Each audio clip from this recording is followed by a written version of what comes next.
Welcome into Duval Daily, presented by GenJag.com. I'm Jordan Lugo. Thank you so much for tuning in here on Friday, October 13th. Hopefully your Jaguars are able to avoid any spooky results this weekend. We've got a Week 1 divisional rematch, Jaguars versus Colts. This time it's in Jacksonville. The Jaguars were able to snap a road losing streak against the Colts in Week 1. They won 31-21 in that one. They have the current advantage in the divisional standings. Both teams are 3-2, but the Jaguars have the tiebreaker due to the head-to-head win over the Colts in Week 1. So, Colts, they have not won in Jacksonville since 2014. We all know it. It's been just brutal for the Colts trying to come down to Duval County and get a win. But your Jaguars, they still got to show up, and they've still got to show out to be able to get another divisional win, to get to 2-1 in the division, to stay atop the division. Heading into Week 7 of the regular season. And they've got a big Week 7 showdown, Thursday Night Football, short week, heading to New Orleans. We'll get into that, obviously, later on. But for now, keys to victory for your Jaguars against the Colts here in Week 6 in Jacksonville. Jaguars have not won yet in Duval County this year. Hopefully, they'll be able to get off the snide, get a big win here, big division win. So, we're going to get into keys to victory. If you enjoy the content, please like, subscribe, hit that notification bell. Check out genjag.com/shop. You can pick up some new Duval gear. So we'll start with the defensive side of the ball. You need to stop the run. The Colts, they want to run the ball. That's their bread and butter. They have a big physical offensive line. Zach Moss is running the ball well. Jonathan Taylor just signed a new contract. So they've got the backs in the backfield. They've got the offensive line to get the job done. So you have to stop the run. How do you do that? Well, the Jaguars, they're pretty damn good at it. One of the best run defenses in the league, but you have to stay gap disciplined. You have to finish tackles. You have to rally to the football, multiple bodies to the football every play. The Colts running game has been so good lately, but I think the Jaguars, they've faced good running games, right? They've faced the Atlanta Falcons. They've gotten ready for this over the course of this year, in my opinion, and I think that they will be able to slow down the Colts running game better than the Titans did last week, that's for sure. But again, you have to bring energy if you're going to be able to stop the run. And that's my next point here and my next key to victory. You have to be ready for a fight. The Colts, they want to be physical. They're a young, spunky, physical team. They want to run the ball at you. You know, Gardner Minshew, he is going to be their quarterback if you didn't know. Anthony Richardson's out for this one. So Minshew, he's going to be looking to take advantage of this opportunity, to take advantage of being able to put more game tape out there for other teams and potentially, you know, get the call to be a starter one day. Obviously, he's looking like a career backup right now, a guy that can be a really good backup for you, but he's still going to be fighting for his opportunities. If you come out flat against Gardner Minshew and these Indianapolis Colts, it's going to be tough. There's no doubt about that in my mind. So you have to bring energy against the run. You have to bring energy against the pass. And you have to stop the run. Bottom line, I think if you're able to stop the run, that is probably the biggest key to victory. But you also, on defense, you can't have multiple busted coverages. You kind of gave the Texans that game a couple weeks ago by having multiple busted coverages. There was obviously other issues in that game for the Jaguars. But defensively, the Jaguars had a solid defensive outing in that game outside of two busted coverages that directly led to touchdowns. You've seen a couple busted coverages here and there throughout the season for the Jaguars defense.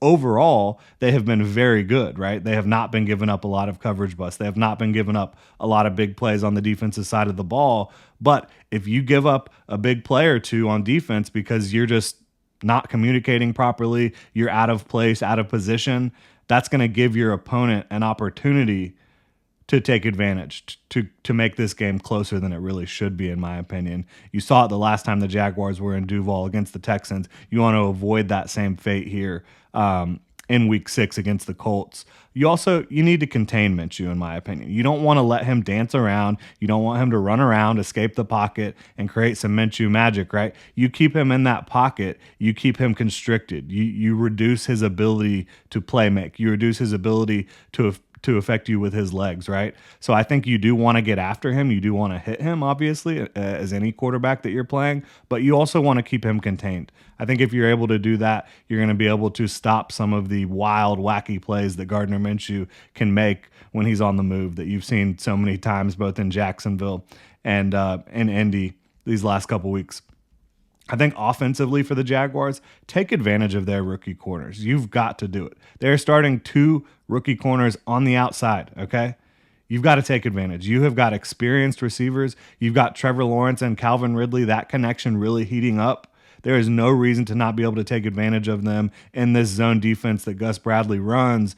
Calvin Ridley should be able to eat out there. And we don't know if Zay Jones is going to be able to play, looking like maybe not. But even if he's not out there, I think Calvin Ridley, Christian Kirk, Evan Ingram, you should be able to take advantage of this secondary, of this pass defense overall. But in order to do that, you are going to have to be able to hold up a little bit on the offensive line. And I think most weeks so far, what we've seen is the offensive line has been able to hold up just enough for Trevor Lawrence in this offense to be able to push the ball and get the ball out and create some offense. Obviously, there's been some other issues, penalties, drops early on in the season. But over these last couple of weeks, the offensive line has been doing just enough. They're going to have another big matchup. They've already seen DeForest Buckner, Grover Stewart, all these guys. But they're going to have to be able to hold up just enough for Trevor Lawrence to be able to find Calvin Ridley, to be able to find Christian Kirk, Evan Ingram, all these guys out of the backfield. So I think that that's going to be critical for them. Now, obviously, every week you want to win the turnover battle. I think it's really big this week specifically because the Colts, they want to keep these games low scoring. They want to keep it kind of mucked up in these games. And so they've been winning games that they've been winning the turnover battle. Every game they've won so far, their 3 wins, they have won the turnover battle. And in their 2 losses, they've lost the turnover battle. Now, can the Jaguars not overcome losing the turnover battle against the Colts? I wouldn't say that.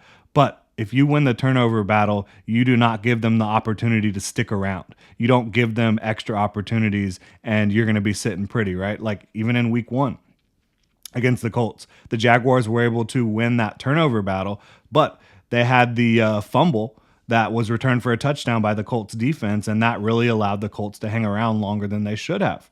So I think if you're able to win the turnover battle, avoid any crazy plays on the offensive side of the ball in terms of negative crazy plays, I think you're going to be sitting pretty in this one as well. The Jaguars, they just need to play their brand of football. You've seen it over the last couple of weeks. There's no reason to not win this game if you come out and play your brand of football. But if you come out flat, if you're not focused, you don't have the energy, the Colts can absolutely hand you an L. You've seen it a couple times already this year. I mean, they were able to beat the Ravens. The Ravens' offense, to me, is not as impressive as the Jaguars right now, and they've been banged up. They're dealing with a ton of injuries, the Ravens are, but the Colts gave them an L. Colts gave the Titans an L last week, and the Titans, they have not been good away from Nashville this year, obviously. But for me, I think that the Colts, they're 2-1 on the road right now. They're a team that if you let them hang around, they're going to make it difficult for you because they're going to play tough defense up front with their front 7. They're going to run the football, try to run the football at least, and they do have some ability to throw the football with some efficiency with Gardner Minshew. He's an accurate quarterback.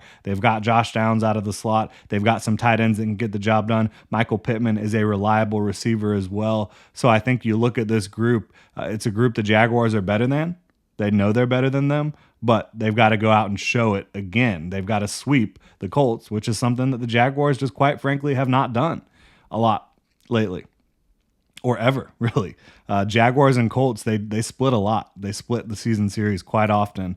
Again, the Jaguars should win this. They're more talented. They are a more veteran team, and they are much better on offense with their quarterback, with their skill position players, in my opinion, than the Indianapolis Colts. So I think that's what it comes down to. They have a clear advantage with their receivers against the Colts' young secondary. Again, 2 rookies starting at corner for the Colts. Go out, get the job done. The Colts want to run the ball on offense, which plays into the Jaguars' favor, in my opinion.